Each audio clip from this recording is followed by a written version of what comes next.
والصلاة والسلام على أشرف المرسلين. waxa weeye horta waxaan doonayaa laba saddex eray inaan idhaahdo maanta labada eray ama saddexda erayna waxa weeye warniyo waddanka xaalad adag buu maraya maanta waddankeenu xaalad adag buu maraya waxa laga hadlaya arrimo aan maanta loo baahnayn baa laga hadlaya siyaasad baa laga hadlaya waxa laga hadlaya maxay ahayd in la isu jeedo oo ay xisbiyadu isu jeedaan waxa weeye waxaan leeyahay maanta waa inaynu u gurmanaa dadkeena waqti adag baa lagu jiraa xoolo way dhamaadeen dadku waa maxay ahayd horaantiisii waa dhimatay biyo la'aan baa jirta cunto la'aan baa jirta dalkii oo dhan xaaladaas way ka taagantay xaaladiina waddankiina laba xaalad haysto xaalad abaareed iyo xaalad sixir barar maciishadii ay ka wada oo maxay ahayd dhaqaalihii waddanka uu halis ku jiro markaa waxaan anigu aan soo jeedinaya oo aan ummadda reer Soomaaliland u soo jeedinaya oo xisbiyada u soo jeedinaya oo waliba kuwa mucaaradka u soo jeedinaya war hawshan dalkii ku jiro dhinaciina qabsada campaign-ku maaha maanta dhago uma lihin dadweynuhu uma laha shacabka Soomaaliland dhago uma leh dacaayad uma leh barambagaando uma leh wuxuu dhago u leeyahay in wax la taro sixir bararka wax laga qabtaa buu dhago u leeyahay wuxuu dhago u leeyahay abaarta in wax lagala qabto dadka in la badbaadiyo in la soo guro in dhulka biyaha lagu soo ururiyo kaasa shacabku dhaga u leeyahay shacabku maanta dhaga uma laha waxaan tan ugu jirin nabadgelyo daro iyo kicin iyo xumayn dhaga uma laha in siyaasad laga hadlo run baan idin sheegay shacabku maanta wuxuu dhaga u leeyahay ama mucaarad ahaw ama muxaafid ahaw ama wasiir haw ama xildhibaan haw ama madaxweyne haw maanta dadku wuxuu ka dhageysanayaa inaad dantooda ka hadasho siyaasiga dantiisa maanta looma jeedo kuma idin sheegay marka waxaanu idinka codsanaynaa ila waddanka laga daayo propagandaha in shacabka la badbaadiyo dhulka biyaha la keeno beeshu wax ka heli lahaa haday hay'ad tahay haddii adduunka tahay haddii dadkeena shacabka ay tahay haddii la haysta hadday xukuumadda tahay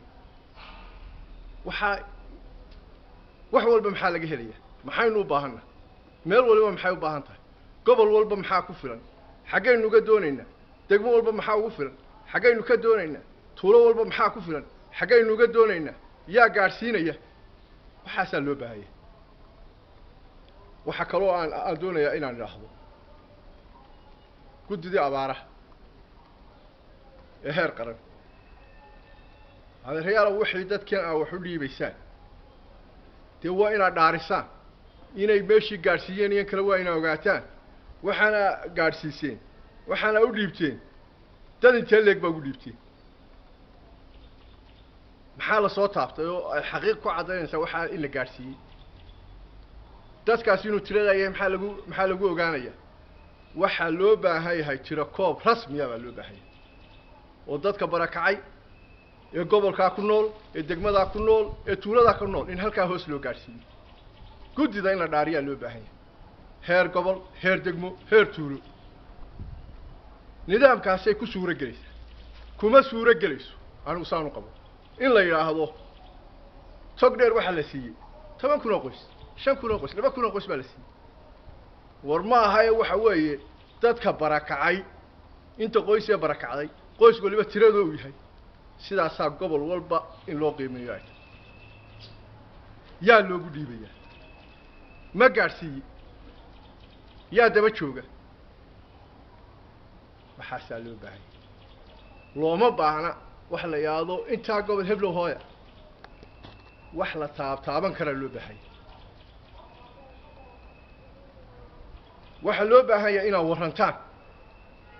oo tiraahdaan wixii laydiin dhiibay taaba taaba uga warranta niman culimo ah weeye bay u badan yihiin niman sharaf la weeye anigu ma odhanayo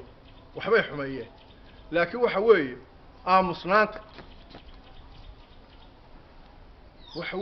aamusnaanta iyo kormeer la'aanta waxaa loo baahan yahay inaad tuulo isu taagtaan oo aad dhegaysataan warbixinta dadka oo aad la xisaabtantaan taas baa dee loo baahan yahay waxaan ku celinayaa dalku meel halisu maraya xukuumaddii waxaa loo baahan yahay wacyigelin toosaa loo baahan yahay adduunka in lala hadlaa baa loo baahan yahay carabta aynu waftiyada u tegayno ma hayno ilaa hadda wax ka yimaano xitaa haddaa wax ka keenaysaan dee dadkan waa idin sheegin nooma aydin sheegin walbal carabtan aynu dekadii siinay ee saldhigyadii siinay anigu aan ka soo hor jeedin oo aan sax u arko haddana waxa weeye maanta waanu baahannahay shacabka iyagii baa baahan inaan wax ka helnaa baanu doonaynaa maxaanu ka helnaa waa inaad nooga warrantaan baanu doonaynaa anigoo sax u arkaa inay maalgeliyaan haddana waxa weeye waxbaa dee la kala iibsanaya haddaanu baktino ma yagaa nooga hadhaya waa in waxa weeye waa inay waxna taraan baanu doonayna waxbaa dee la istarayaade taasna waxa weeye waxaan leeyahay xukuumadda usoo jeedinaya shirkadahan aynu maxay ahayd joog waddamadan aynu heshiiska la gallay waddamadan aan leedihiin saaxiib baynu nahay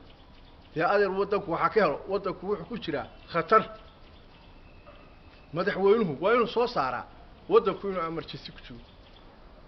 yaa xaalad degdega oo abaareed oo khatar aynu ku jiro waa anigu waxaan qabaa qayladeennu way yarta baan qabaa qayladeennu way yarta xildhibaanadan ka hadlay majoritigoodu kama hadlayaan min midhifaa ka hadlaya wasiiradu ka hadli maayaan min midhifaa ka hadlaya guddida abaaru ka hadli mayso min midhifaa ka hadlaya war adeer shacabka hala wacyigeliyo dukaan aqal maxaa ito shacabku dee way isdhaamaa shacabka magaaladu sixir bararun baa hayee dee dad badan aan xoolaha waxba kasoo gelin jirin baa jira laakiin waxa weeye dee dhaqaalaheennii kow inuu yahay xoolaha nin walba wuu qusaynayaa qof walba wuu qusaynayaa dawladdu qusaynaya idaa cashuurtu waa kasoo geli jirtay dadkii shacabka ahaabuu qusaynaya waa laga wada shaqaysan jiray neefku maalinta uu guriga laga soo kaxayo ilaa iyo maalinta uu lacagtiisa sacuudiga soo noqonayso ama waddanka laga iibiyo soo noqonayo intaa dee dadku waa qofba waxbuu kasii heli jiray wixii oo dhan baa meesha ka baxay waa inaynu gallaa wacyigelin dhaba oo aynu dadkeennu ku badbaadinayno baa leh oo aynu fadhiga ka kacnaa anigu waxaan qabaa xukuumaddu inaanay weli sidii aan doonayna inaanay hawshaa aanay u gelin madihii waxbay ka xisiyaysaa laakiin waxaa la doonayaa qayladhaan rasmiyaa la doonayaa adduunka lala hadlo war adduunku miyuuna wada dhegeyso waa war carabtan aynu wax la gelayno ee aynu waxeenina aynu siinayno wax la gelayno dee adeer aan wax ka helno baan qabaa anigu aan wax ka helnaan qabaa mucaaradkana waxaan leeyahay adeer ka daaya hadal kan badan u jeediya dadkiina haddaad doonaysaa inay wax ku guulaysataan taasaa dan idinku jirta wallaahi bilaahi tallaahi waxaan qabaa inaanu dadku maanta dhegaysanin maanta dadku wuxuu dhegaysanayaa qofkii wax tara ee hadal uu yidhaahdo dhegaysanaya waa nii sheegaya ma dhegaysanayo qof waliba waa nafteedoo kale ka soo qaadaya ma dhegaysanayo hadduu xukuumad yahay iyo hadduu mucaarad yahay iyo hadduu maxaafid yahay maanta nimaan shacabkaa wax u qabanay cidla dhegaysan mayso run baan idin sheegay waa tahay xildhibaan aan su-aalkaa kugu soo celceliyey waxaa jirta in golahan mataanaha tiin ee golaha guurtidu ay u qontay inay kaga qayb qaataan taakulaynta abaaraha 20,000 oo dollar oo ay gacanta u taagan ay ansixiyeen idinku haddaad tihiin mudanayaasha golaha wakiilada maxaad taakulaynanta abaaraha aad kaga qayb gelaysaan waa laba qayboodoo xildhibaanku maalin aanu dirayn lacagta xildhibaan kasta waan qabaa inuu maalin walba dirayo baan qabaa ama qof ha u diro guruub ha u diro qoys ha u diro maalin walba xildhibaanku wuu diraa xildhibaan kasta wuu diraa ama guurti ha ahaado ama wakiil ha ahaade ama golo degaan ha ahaado wuu diraa mid golo weynuhu iska gooyaana waa jiraysaayo mushaharkiisa laga jaro oo laga wada siman yahayo taa matalan guurtidu iyo tii 3 bilood oo hore aanu bixinay way jirtaa hadeerna anaguna diyaar baanu taanawna oo waxa weeye tan aanu dirayno bay la mid tahay oo heedade waxa weeye anagu kolleyba meel waxba dhigan mayno waxa weeye diyaar baanu nahay taa waxa weeye waa wadnaa maalin walba waa dirnaa waa diraynaa hadii golaha laga goynayo diyaar baanu nahay taasi saawi waa kale aad baad mahadsantahay xildhibaan daawada yareedkuna waad mahadsantihiin